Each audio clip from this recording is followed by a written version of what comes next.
Hi everybody, this is Mallina Wilson and I am so excited to be teaching how to create a business mixer.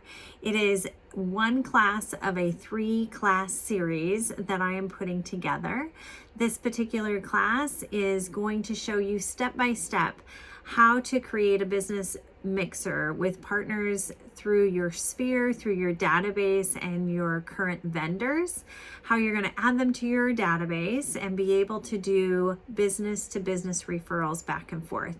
And I'll tell you what, a business referral is such a good referral. They will pre-vet those referrals and make sure that they are at top notch.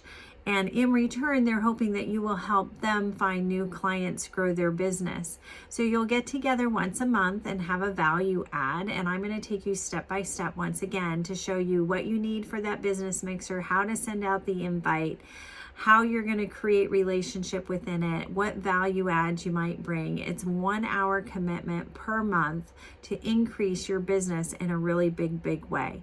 Now, I mentioned this is one class of 3. My business mixer actually helps us in sponsorship. So with that sponsorship, my business partners will help sponsor our client events.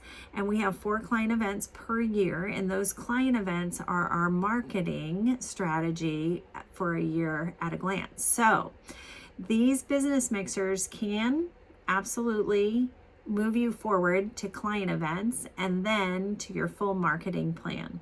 But for now, we're going to start with the business mixer, and whether you're going to go to a marketing plan or not, this is new business now, and I'm going to show you the tidbits that have worked for years for us, and especially in this market and this economy. So I look forward to seeing you soon, and we will show you how to create a business mixer.